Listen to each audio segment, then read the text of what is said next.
My name's Ed Piskor, I'm Jim Rugg. and we're going to cover our first Dave Sim comics that we've ever read, probably. You agree? First Dave Sim comics for a lot of people, I imagine. That's goddamn right. Jimmy, what do you have ahead of time?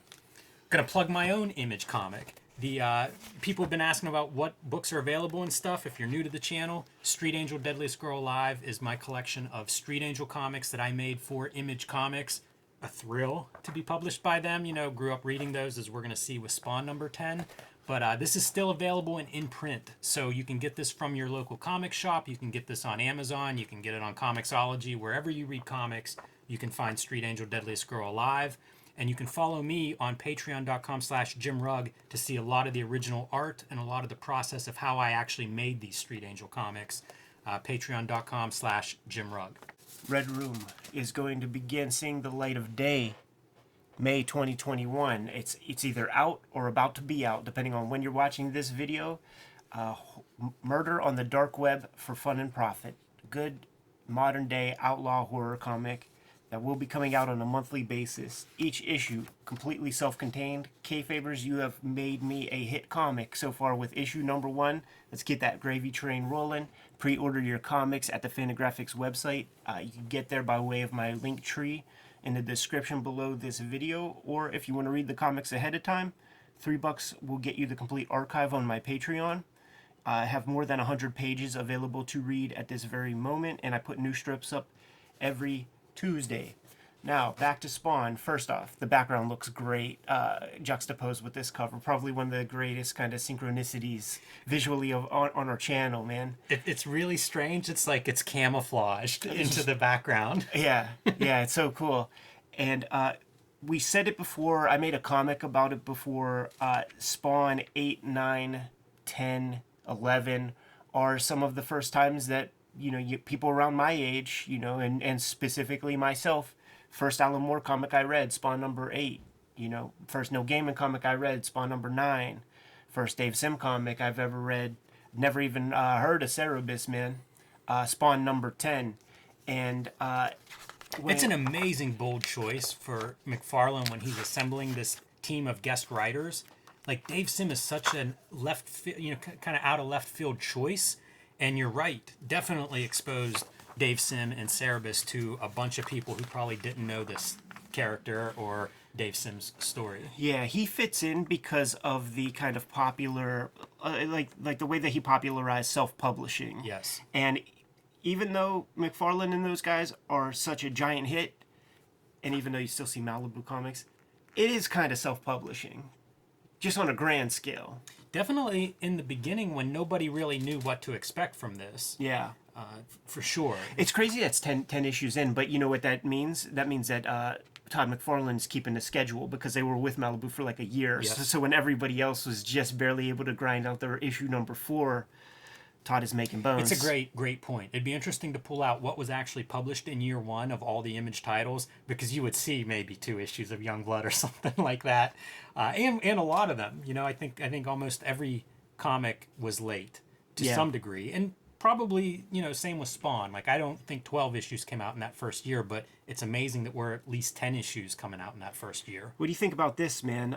This issue dedicated to Don Heck. Do you imagine that Don Heck is one of those guys with the canvas bag and the handcuffs behind his back that we'll be seeing in some later 2-page spreads in this issue? Yes, I do, Ed. That's a pretty good perspective on it. I was actually surprised to see Don Heck being the 10th artist that McFarlane dedicates an issue to, because I don't have a connection to Don Heck. I don't know what I would point at if I was like, hey, what's the Don Heck, run of comics to go track down? I don't know his work that well. I think it's very specifically chosen because he's one of the creators that really didn't prosper. He made hundreds of pages of comics for $1 in hand, and you want to raise? Draw more pages, motherfucker. This is there's I do remember this comic being a little bit more than what we're left with. First off, I think it's like 15 or 20, like 17 pages or something. It doesn't feel 22 pages. I remembered having a high opinion of this comic as well. Yeah. Rereading it this week, I was wrong. Yeah. There's a convoluted piece about I am Spawn, I am not Spawn. I think it's the push-pull between creator and creation. I think that's what Dave Sim's trying to communicate, but it's pretty wild stuff, man. That I am Spawn, I am not Spawn that you described, that push pull, the not Spawn is like McFarlane. Exactly, because the we creator. see this like version of Spawn with some of his family, and it's Todd's family, right? In a lot of ways. So yeah, some interesting creative ideas, I guess, here. Very different than a Neil Gaiman issue, for example. Yeah, I believe the phrase that one uses is on the nose with a lot of things, man. There's a line of men. Their hands are bound behind them. They are hooded, helpless. See, one of these guys will be Don Heck. Yeah, I think you're right about that. Or if you're not, if that wasn't the intent, I think that's a good read of this. It from the beginning, it's sort of implied that these are the creators of the comics, and you turn to that iconic 2-page spread. We saw a photostat sketch of that in Spawn #9. All these hands coming from behind these sort of jail bars. Still wondering who the yellow hand is, by the way. We've gotten some answers, but none have satisfied me that much. But this image right here, Jimmy, complete with that Steve Olive color, tell me that's not burned into your mind. Yeah, this is definitely the iconic spread from this issue, and in some ways from this whole 4-issue guest writer run. I am Spawn, I am not Spawn. I'm Violator, I'm not Violator. Flip the page, it's Superman, who was the, what do you call it, man? Like the guy who set everything off. And in that mob-run DC Comics, they're gonna give you a nice paycheck up front, but they're gonna keep your rights. Yeah, it's kind of a nifty. Go back one page. It's kind of a nifty reference to, say, Superman and History of Comics, and right into like Christian iconography with your crucified Spawn there in the cross position. Keeping the red cape tandem between Spawn and Superman, you never think about that as a connective piece of tissue. That whole color scheme, right? I mean, Spawn blue and Superman blue. Yeah. Yeah, it is funny again with Dave. Dave Sim is such an odd choice because, again, Alan Moore, Neil Gaiman, Frank Miller, lots of time writing Marvel DC characters. Dave Sim not at all. Yeah, and he's trying to make a point. He's making a point, but he's not going so hard. Is this something that Todd McFarlane is doing a lot of plotting, and Dave Sim is writing around the pages that he's getting? Heck of a paycheck for sure. Oh yeah, no doubt about it. I like the Violator wearing this long dress made of dollar bills. There must be 1 billion of them. Yeah. Or 4 billion. It's an interesting. As a reader at this time, right? I'm interested in comics. I'm on board for the creator ownership kind of thing. This is a strong story in that term, in those terms of like, hey, listen up. These creators are exploited. Right. They aren't getting those billions of dollars. We still have that split today where, a lot of casual readers, they're much more concerned with their character than they are the people, the men and women behind those characters. Very much. And this comic definitely points at that. Mm-hmm. Yeah, Or tries to. A Superman comic is a Big Mac. Just a piece of product, and we want something reliable, something that we can easily, or not easily digest. Yeah. But this is Dave Sim, and we got to get CEREBUS in the gimmick, man. Flip the page, let's go black and white. Very fun. Anybody unfamiliar with CEREBUS, a black and white self-published comic, so kind of cool to have that flip around, flip the page and see that. You never see McFarlane doing his Gerhard background gimmicks, man, where he's using high contrast photos of what presumably is Kitchener, where Dave Sim lives. It makes me wonder how this is accomplished. Hey, Dave, man, can you take a couple snaps out when you go pick up the paper? Send them my way. I have some ideas, because I can't do Gerhard backgrounds. Yeah, it's really interesting to see, like, photocopied backgrounds. Yeah, there's that piece, and then there's the kind of constrained kind of Orzechowski-Gilberg trying to approximate the Dave Sim lettering, which is interesting. You never see Orzechowski letter this way with a lot of air around the bubble like this. By the way, Orzechowski credited as letterer and editor this issue. I don't know how often he gets that editor title thrown in, but kind of neat. And then when you flip the page and we're going to Spawn, not Spawn's home, when you see the silhouette, you gotta wonder, right? Is that Toddy Mac's crib? Could be. Looks pretty simple. And then, Heck of a staircase if it is. and then, dude, sunken living room, whole bunch of bedrooms, fireplace, grand piano, great view of Mount Hood, hot tub, satellite dish, and about 1 million hockey cards. Is that for real? You know, Todd, do you have the O-Peachy Wayne Gretzky rookie card, man? You have some expensive baseballs. And then here's Cyan, who's not Cyan. Yeah. Kind of fun. Cyan, not Cyan, pulling on the Spawn mask. Right. Pretty funny visual. Did we pass the part where... Oh, yeah, here we go, man. Where Spawn starts crying. Because you have a wife and daughter. And how are you doing, Will? Because your creator's still with you. He didn't sell you. Simple as that. Now, here's the thing with the relationship that I have with, like, you know, CEREBUS and how I just kind of discovered it. Because there's this right here.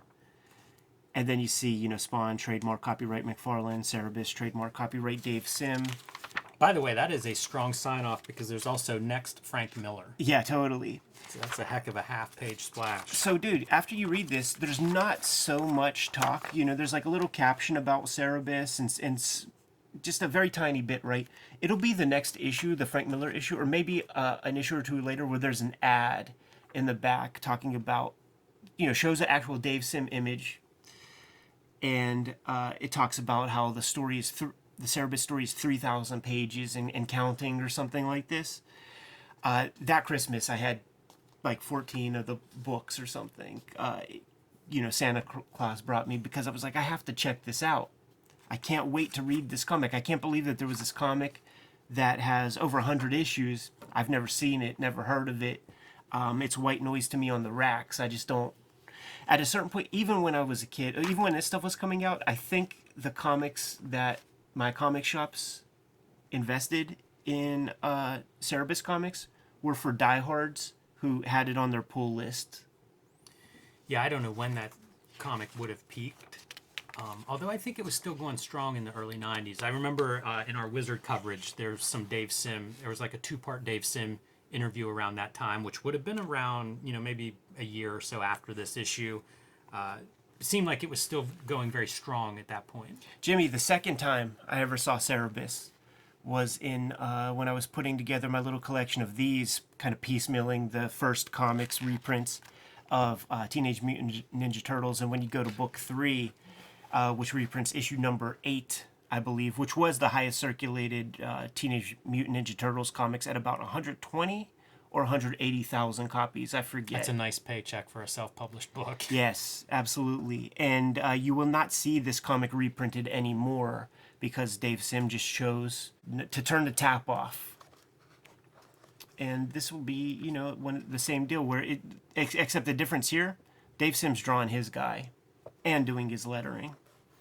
Yeah, that was something I was going to mention in regards to Dave Sim showing up here in Spawn, is that he was, you know, close with the Turtles guys. So is like self-publishing and independent publishing gained momentum through the 80s. Dave Sim was, you know, the big guy for that. He had started in the late 70s self-publishing and was kind of there to hold hands with creators as they would come through, or to talk about creator rights issues or self-publishing, how to do it. You know, a big figure for over a decade in terms of offering an alternative for creators outside of that Marvel DC work for hire model. Yeah. You start to see the Kevin Eastman melting pot exactly style right. starting to happen. CEREBUS shows up a couple pages, man, enough to... And Sim would showcase characters and other people's works in CEREBUS. Sure, Flaming Carrot. Yeah, Flaming Carrot comes to mind. I was thinking of like Tyrant, I think, was a backup one issue. There was, honestly, we have the Kayfabe effect, and I think it was called the CEREBUS effect, where if he allotted you space as a backup feature in CEREBUS, because CEREBUS would be 20 pages a month, but 32-page signature, got to fill that stuff up, it would give you an instant boost in sales by order of magnitude, 10,000, 20,000 copies at a certain era. It was a book that certainly existed outside of the norm. Yeah. So like when I was in college, people in my art department would learn that I liked comics, and a couple of them they read CEREBUS. They That's didn't really read fascinating. comics, but it was CEREBUS was something they had picked up at some point and just stuck with. That's fascinating. You learn about just in almost all media and many forms of business. If you get in on the ground floor of something and you are sort of reliable, you can. I don't want to say he's coasting on inertia or whatever, because that just sounds super dismissive or whatever. But this is one of the first direct market self-published books, and he decided on doing it on a reliable basis and just built. He did the Cerebus Across the America tour. Spirits of Independent tour, like worked hard to sell CEREBUS. Yeah, imagine, man. I mean, that's literal rock star stuff where you're doing 20 pages a month, but you might have to be in North Carolina one day and Richmond, Virginia the next. Crazy stuff. You mentioned one of the first like direct market books. I think of CEREBUS, ElfQuest, and First Kingdom. Sure. And you'll see ads in some of these old comics magazines about them. And again, early days of the direct market and some of the first self-publishers that come out of that. And I don't know, stand above whoever else was self-publishing at that time. Maybe got together, maybe it was very intentional. But yeah, it's a fascinating issue of Spawn, especially at the time, because so many people had to be like, what in the hell is this little cartoon guy? Especially it's hardcore times. Like we're picking up Spawn for the detail and the blood and the guns and stuff. And Yes. now you're bringing me a Mickey Mouse. Yes. Anyhow, there it is, man. It's our first two Cerebus comics that we and probably a lot of people got their hands on. Yeah, interesting comics. I love comics that are weird. This is one of the weirder comics out there. Well said, man. Jimmy, what do you say? That's it. All right, Kayfabers, like, follow, subscribe to the YouTube channel, hit the bell. We'll notify you when new vids are available. What do you have out there? Join me on patreon.com/JimRugg, where you can see how I make comics, a lot of original art, a lot of process posts, along with out-of-print zines and mini comics that you can download and read, all from patreon.com/JimRugg. Red Room issue 1 is going to be hitting the stands, or has hit the stands, May 2021, and it's going to be coming out on a monthly basis, very reliably. I have about 6 issues completed as we speak. Modern horror, murder on the dark web for fun and profit. Each issue completely self-contained, so if you see one on the racks, scoop it up and give it a shot. If you want to read these comics ahead of time, hit patreon.com/edpiskor. You could read 3 issues so far. I put up new strips every Tuesday. There's more than 100 pages up there, and it only costs you $3. You can subscribe to the Cartoonist Kayfabe e-newsletter at the links below this video to keep up with everything we have going on and coming out in 2021. You can also find Cartoonist Kayfabe t-shirts and merchandise at the links below this video. Jimmy, give them one less set of marching orders, man, and we're going to be on our way. Read more comics.